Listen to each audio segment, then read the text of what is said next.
Just like the Cold War, I'm back, and today we're going to be discussing the latest and greatest Rust console dev blog. This one covers everything from electricity to a new monument, which would be the power plant, to servers changing, because you're going to have build servers now, which is awesome. And if you're wondering, did I just sum up the whole dev blog in under 30 seconds? I did, but I hope you stick around, because if you leave right now, it's really going to hurt this video. So let's get into dev blog number 14, Power Surge. Welcome to devblog number 14. Power Surge is one short day away from being released, so in this month's blog, we want to talk about all the upcoming features, as well as introduce you to new systems coming with this update, and how you can fully take advantage of them. So yeah, literally probably maybe hours from when this video drops, electricity is going to be out.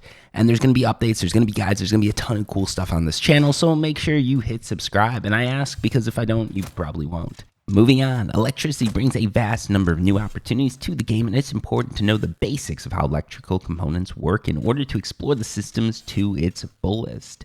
In this first section of the devblog, we will deconstruct the electric system and go through the different component types you can have a general idea on how to use them and what parameters need to be considered to expand your base design.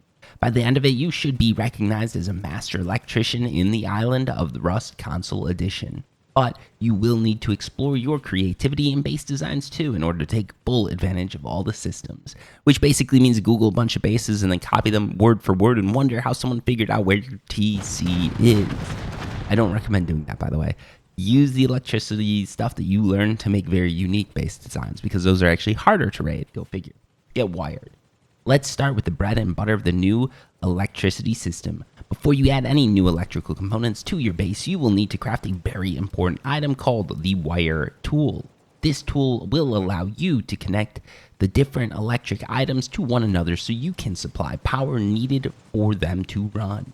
Once you have a wire tool, you will be able to use it for as long as you like. It's important to keep in mind that the longer you run the wire, the more energy is going to be required to power up the items on the other end. Try to be as efficient as possible with your connections and power sources so you don't end up spending more energy than needed. So basically, I don't know if this is the same actually on the PC version, Russ, but the longer the wire, the more electricity it costs, which is actually how it works in real life if you didn't know, so that's sort of cool. Power source. There are 3 different types of power sources for you to consider, with the most common one being solar energy. In-game, you will be able to acquire solar panels from random loot drops or by having the blueprint to craft them. Once you have some, simply add them to the top of your base and make sure they are not covered by any shadows. From there, you will supply energy directly to other electrical components or batteries. Solar energy will not work during the night, go figure. So in order to keep your base from not going back to the dark ages, you will need to store extra power in your batteries during the day or use one of the other 2 power sources available in game. So yeah, basically solar energy only works when the sun's out, and it's the same in Rust. The second power source is the wind turbine, and they said, and probably most efficient in quotation marks. The force of the wind will make them spin and will generate energy to all of your components. The higher you place the wind turbines, the more windy it will become, causing them to generate more power. The downside is that they are harder to get and the blueprint is more expensive to unlock. On top of that, having them high up on your base makes it very easy for other players to target them and destroy them before a raid. In case this happens, you should consider our third and final power source, or you could just use batteries, by the way. Generators. Generators are small, but they can be extremely efficient in helping you protect your base in case your other sources of power are taken out. It's advised to have multiple generators in key places of your base just as a backup plan. In case raiders take down energy sources and your batteries are running low, you can add some low-grade fuel to the generators, power them up. This can help you turn the tide of battle as your energy is restored. The fuel consumption of the generators can be extremely high, so try using this option only as a last resort. One last very important point to consider about the power sources is that the more electrical components you have in your base, the more energy you will need to run them. So once again, make sure to create a sustainable plan before you run out of energy. And remember, climate change is real. And yes, I did add that last part, but basically to sum this all up, you want to make sure you have power for your components. When it comes to base defenses, you can do a ton of stuff with power that makes it very hard for raiders to get to some of your good loot. And also, auto turrets need power now. It's pretty important that you have power sources that can't be taken out easily by raiders. There's a ton of guides on this, and there's a ton of different things you can do to make sure, in the case that you're using battery backup, auto turrets don't drain that battery. Anyways, moving on with the dev blog, different components. Now that your power source is all set up and that you have your wire tool in hand, it is time for you to give them some use. First, it's important to make sure that you have enough energy throughout the day. Even if there's no wind or solar energy available for you to gather, our suggestion is to get the previously mentioned rechargeable batteries. You can find them from random loot drops or by crafting one if you have the right blueprint. They come in 3 sizes, small, medium, and large. The bigger they are, the more power they can store. That sort of makes sense. From there, you can connect them directly to an electrical component, or if you plan to add some extra functionality to it, you can run them through a switch beforehand. For example, if you connect a ceiling light directly to a power source, the light will be on all the time, as long as there's energy. But if you like, you can install a switch between the power source and the light to turn it off and on when you please. This is just one example of the many examples of how electrical components can be used in your base. But there's a lot more that we think there's a lot more to it that we think it's fun for you to discover for yourself. So yeah, the first thing you should be doing, in my opinion, it seems like in their opinion, is making a light that you can just switch on and off.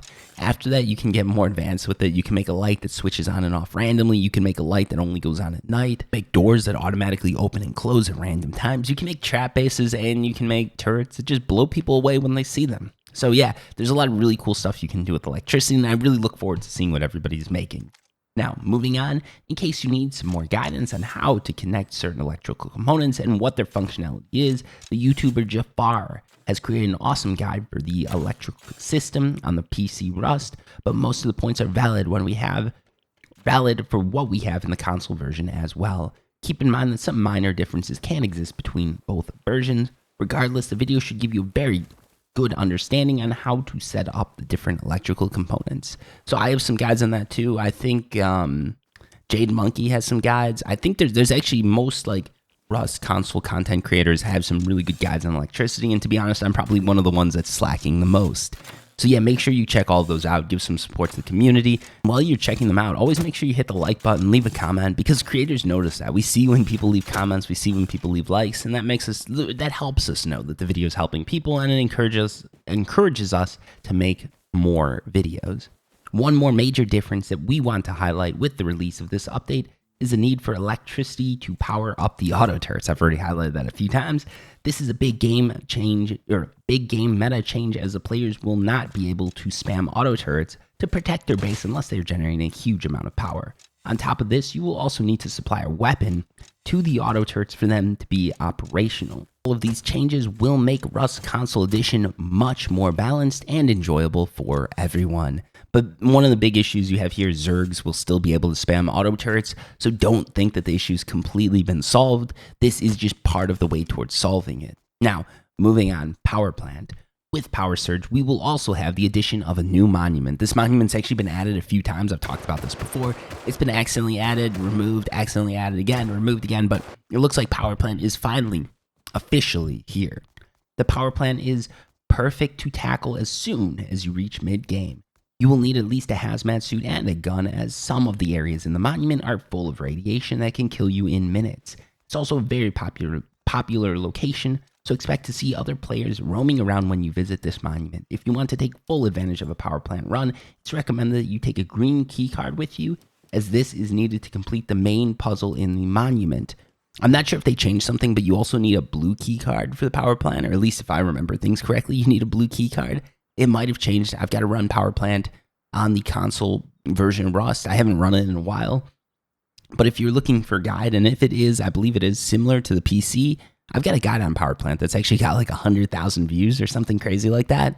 So like it's a pretty decent guide. It goes over the best route to run and how you can run it the fastest. Do remember though, with new monuments, like the first week they come out, it's going to be crazy. And then generally what I found, at least on the PC version of Rust, is the Power Plant monument sort of dies down and becomes one of those like mid-level things that a lot of solo players can run without feeling too sort of worried about Zergs popping up. You'll get some duos and trios in there, but when you get these bigger groups, they're generally going to be going for oil rig and cargo ship because those are the big monuments. Moving on, we've got one more exciting thing, and that's new event servers. With the release of Power Surge, we also plan to rotate our event servers. At the moment, we have the target practice servers running, but next Thursday, March 2nd, we will switch them up for the Builder's Paradise event servers. For those of you who are not familiar with these types of servers, they allow you to create and experiment with new base designs with no fear of ever getting raided since the PvP is disabled. You can also start with plenty of materials and all blueprints unlocked.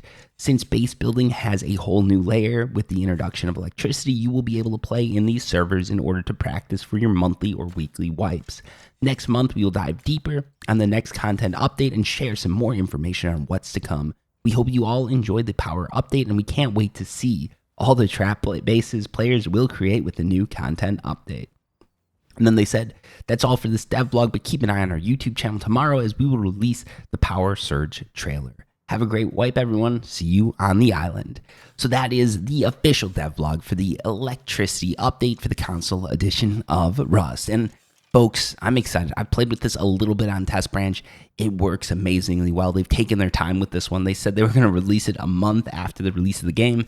It's been 2 years, but update is actually good. Like on the Test Branch, it runs perfectly fine, whether you're running on an old gen system or next gen system or whatever you want to call them systems. It's going to run really decently. So I don't think anyone should be worried about lag, which I'm really glad that they took that extra time to make sure that that isn't an issue. Overall, I think this is actually like a positive update. It's a really good thing, and it's going to bring a really new energy to the console edition of Rust. I think if you haven't played this game in a while, this is a wipe that you want to get in on. And if you're looking for more Rust console content, make sure you hit subscribe. There's a lot of really cool stuff to cover, and I plan to cover it. One of the reasons I haven't been doing a ton of Rust console videos is because there's just nothing to cover, and that tends to lead to negativity. So the way the YouTube algorithm works, it pushes videos that are negative because people connect with those more. I don't want to do that. I'm trying to stay away from that trap. I've fallen into that trap before, and that was on me, right? But I'm trying to move away from that. I want to just, positive vibes, positivity, and all of that. And hopefully we're going to have some really cool stuff to show off that's going to be allowing me to spread a lot of positivity about this latest and greatest Rust console update. Until next time, peace.